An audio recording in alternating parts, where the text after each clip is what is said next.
Liu भी अपने power का इस्तेमाल करके इसके ऊपर अटैक करने वाला होता है, लेकिन तभी हम देखते हैं कि जिंग ने अचानक से उसके ऊपर पीछे से अटैक कर देता है, जिसके बाद वह उसके ऊपर लगातार अटैक करके उसको बुरी तरह से मार देता है। इसीलिए लिन भी इस बात से काफ़ी ज़्यादा हैरान हो गया होता है और इसके यह एपिसोड शुरू होता है। जिन उसे मारने के बाद कहता है कि तुम यहाँ से चले जाओ और फिर इस मैटर के बारे में जो भी होगा मैं उसे देख लूँगा। तब उसकी बात सुनकर जिंग उसे कहता है कि तुम भी मेरे साथ में चलो, लेकिन उस पर लिन उससे कहता है कि तुम इसके बारे में चिंता ना करो। इसके बाद हम देखते हैं कि जिन भी यहाँ से जाने के लिए रेडी हो गया था और इसी के साथ वह लिन से कहता है कि तुम भी अपना ख्याल रखना। इसके बाद लिन अपनी पावर को कंडेंस्ड करने लगता है, लेकिन काफ़ी कोशिश करने के बाद भी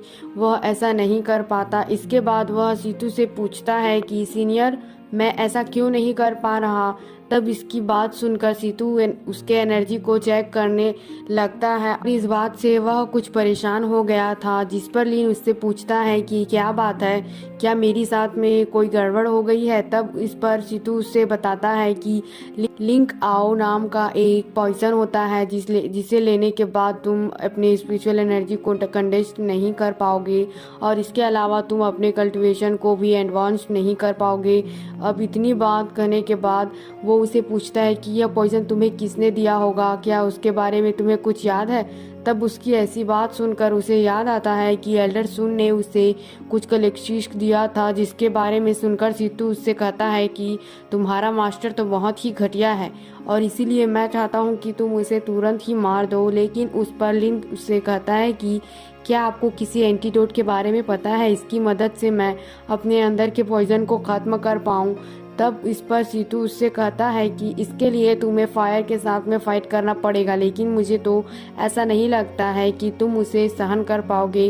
तब इस पर लिन उससे कहता है कि जब तक आप मुझे प्रैक्टिस करना सिखाते रहेंगे तब तक मुझे किसी भी बात का कोई डर नहीं है। इसके बाद हम अगले सीन में देखते हैं कि हैंग्यू सेक्टर के सभी स्टूडेंट एक जगह पर इकट्ठा हो रहे थे, क्योंकि स्वांडो के स्टूडेंट यहाँ पर आने वाले होते हैं। तभी हम इसी बीच देखते हैं कि आसमान में बहुत ही अजीब हलचल होने लगती है और अब इसी के साथ में स्वांडो सेक्ट के लोग यहाँ पर आने वाले थे अपने बीस्ट के साथ में।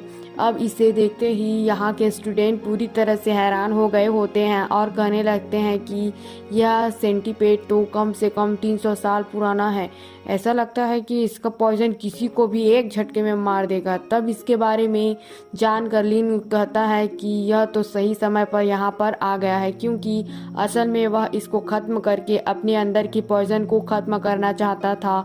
और अब इसी के साथ में हम देखते हैं कि स्वांडो सेक्ट के लोग यहाँ पर आने लगे थे, जिनके साथ में वहाँ पर एक ब्यूटीफुल डिसेबल भी होती है, जिसके चार्म पावर के सामने वे सभी भी कुछ नहीं कर पाते और इसमें से बहुत सारे लोग उसके ब्यूटी के तरफ भी अट्रैक्ट होने लगते हैं। तब वहाँ के मास्टर अपनी पावर का इस्तेमाल करते हुए उन सभी को बाहर लाते हैं। इसके बाद वो लड़की कहने लगती है कि मेरा जन्म वाटर स्पीड रूट के साथ में हुआ है, इसीलिए जिसके पास में भी फर्स्ट लेवल का की कंडेंसेशन होता है वह मेरी चार्म पावर को नहीं रोक पाता। इसलिए वो हैरान होती है कि लिन के पास में भी तो की कंडेंसेशन है एक, इसके बाद ही वह उसके चार्म पावर के अंदर क्यों नहीं आ पाया। तभी इसी बीच हम देखते हैं कि यहाँ के मास्टर स्वांडो सेक्ट के ऊपर इसके लिए गुस्सा होने लगते हैं, जिस पर स्वांडो सेक्ट का मास्टर उस पर कहता है कि मेरी डिसेबल का सिंगल वाटर स्पीड रूट के अंदर जन्म हुआ था, लेकिन इसको यह भी नहीं पता है कि आखिर यह चार्म पावर है क्या। आखिरकार यहाँ के मास्टर इसके बारे में कुछ भी नहीं बोल पाते। तभी हम देखते हैं कि सेक्ट के मास्टर यहाँ पर आ जाते हैं। अब उनसे कहने लगते हैं कि तुम इतने दूर तक ट्रेवल करने की वजह से थक गए होंगे, इसलिए अच्छा होगा कि तुम सबसे पहले अंदर जाकर आराम कर लो, क्योंकि आने वाले मैच में पता चल जाएगा कि हमारे सेक्ट के स्टूडेंट कैसे हैं। जिसके बाद हम देखते हैं कि स्वांडो सेक्ट के सभी मास्टर अपनी स्टूडेंट के साथ में आराम करने के लिए जाने लगे थे। जिसके बाद एक मास्टर वांगजू से कहने लगता है कि स्वाडो सेक्ट के स्टूडेंट की जिम्मेदारी तुम्हारी है और इसीलिए मैं चाहता हूँ कि तुम यहाँ पर उनका अच्छे से ख्याल रखना। तब इसकी बात सुनकर वांगजू भी इसके लिए रेडी हो गया था, लेकिन इसके साथ वांगजू सेंटीपेड को फिट करने के लिए लिन को जिम्मेदारी दे देता है। अब इसकी बात सुनकर तुरंत ही लिन इसके लिए मान जाता है, क्योंकि आखिरकार वह भी तो ऐसा ही चाहता था। इसके बाद अगले सीन में हम देखते हैं कि लिन इसको फिट करने के लिए हिरन को लेकर आया होता है, जो सेंटीपेड से अपनी जान बचाने के लिए यहाँ वहाँ भाग रहा होता है, लेकिन सेंटीपेड उसे एक ही झटके में खा जाता है।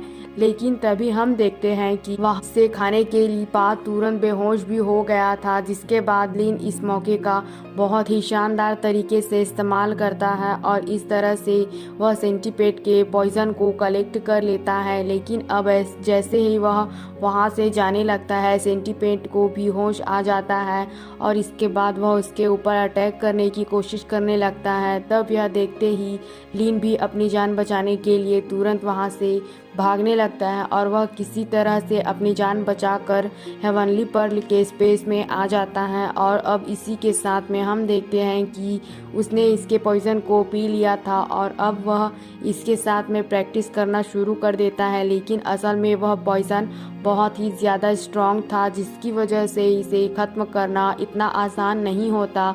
लेकिन इसके बाद भी हम देखते हैं कि लिन इसके लिए अपनी तरफ से पूरी तरह से कोशिश कर रहा होता है, जिसे देखकर सीतू उसे कहता है कि अगर तुम यहाँ पर मर गए तो फिर मुझे तो यहाँ पर फिर से सैकड़ों सालों तक इंतज़ार करना पड़ेगा। लेकिन इस पर लिन उसे कहता है कि सीनियर, आप इस बारे में बिल्कुल भी चिंता ना कीजिए, क्योंकि मैं आपको यहाँ से किसी ना किसी तरीके से बाहर ज़रूर निकालूंगा। इसके बाद हम देखते हैं कि लिन इसके बताए गए तरीके से फिर से प्रैक्टिस करने लगा था और अब इस तरह से वह कुछ ही देर में सेकंड लेवल में पहुँच जाता है। लेकिन असल में यहाँ पर उसके साथ एक अलग सा ही इंसिडेंट हो जाता है और हम देखते हैं कि वह की कंडेंसेशन के लेवल 14 में आ चुका होता है। और अब यह एपिसोड यहीं खत्म होता है। अगर आप लोग अगला एपिसोड देखना चाहते हैं तो कमेंट कीजिए और चैनल को सब्सक्राइब